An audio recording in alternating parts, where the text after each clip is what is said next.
নিত্যপণ্যের বাজারে আবশ্যক ৩ খাদ্যপণ্য তেল, চিনি ও আলুর দাম কিছুতেই কমছে না।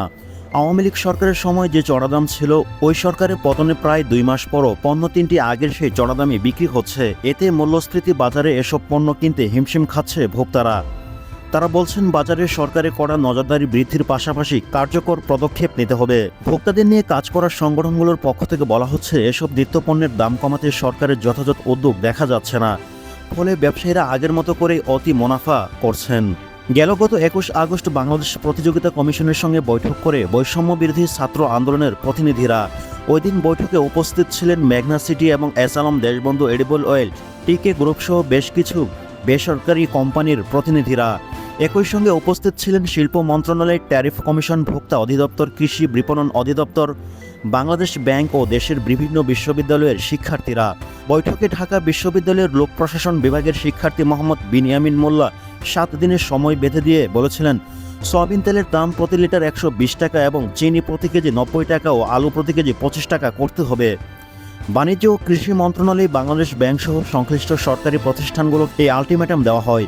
একই সঙ্গে সংশ্লিষ্ট পণ্য আমদানি ও বিক্রয় বেসরকারি যত প্রতিষ্ঠান রয়েছে তাদেরকে একই আলটিমেটাম দেওয়া হয়, কিন্তু নির্দিষ্ট সময় পরও দাম কমেনি।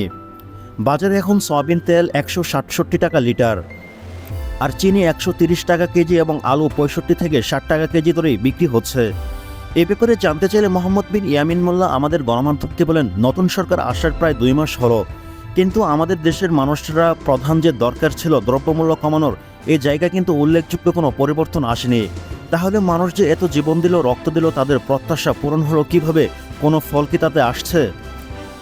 রাজধানীর গুলশান ২ এলাকার কালাচাঁদপুর বউবাজারে আসেন বেসরকারি চাকরিজীবী মামুন আহমেদ। তার কাছে পণ্যের দাম সম্পর্কে জানতে চাইলে তিনি আমাদের গণমাধ্যমকে বলেন, সাদা আলু ৬৫ টাকা কেজি, এত দাম হওয়ার তো কথা নয়। আগে আলু ২৫ থেকে ৩০ টাকার মধ্যেই সীমাবদ্ধ ছিল, কিন্তু এখন দ্বিগুণেরও বেশি। এমন নয় যে বাজারে আলু নেই, ঘাটতি রয়েছে বা আলু আছে কিন্তু দাম বেশি, এটা তো হতেই পারে না। এখনই সরকারকে এ ব্যাপারে দ্রুত পদক্ষেপ নিতে হবে। অন্যদিকে ভোক্তা সংশ্লিষ্ট ব্যক্তিরা বলছে, নতুন সরকার ক্ষমতায় আসার পর প্রথম ২ সপ্তাহ নিত্যপণ্যের দাম কিছুটা কমিয়েছিলেন ব্যবসায়ীরা, কিন্তু সময় পার হওয়ার সঙ্গে সঙ্গে ব্যবসায়ীরা সিন্ডিকেট নিজেদের রং পরিবর্তন করে আগের মতোই দাপিয়ে বেড়াচ্ছেন, অথচ সরকারের পক্ষ থেকে কার্যকর পদক্ষেপ নেওয়া হচ্ছে না। এ বিষয়ে কনজিউমার্স অ্যাসোসিয়েশন অব বাংলাদেশ সভাপতি SM নাজির হোসেন গণমাধ্যমকে বলেন, বাজারে সিন্ডিকেট চলমান, ব্যবসায়ীরা এখন নতুন রূপে আসছেন। ৫ আগস্টের পর ২ সপ্তাহের মতো পণ্যের দাম কিছুটা কম ছিল, এরপর ব্যবসায়ীরা বুঝে গেলেন বর্তমান সরকারও ব্যবসায়ীদের নিয়ে তেমন কিছু করবে না, এ কারণে তাদের কার্যক্রম আগের মতোই রেখেছেন। আমদানিকারকরা চিনির দাম সম্পর্কে বলছেন, প্রতি কেজি চিনিতে সব ধরনের ভ্যাট ট্যাক্স সহ সরকারকে দিতে হয় ৪০ থেকে ৪২ টাকা। এতে আমদানি করা চিনির দাম বেড়ে যায়। অন্যদিকে ভারত থেকে চোরাই পথে চিনি আসার কারণে তারা চাপে পড়ছেন, ফলে কমছে না চিনির দাম।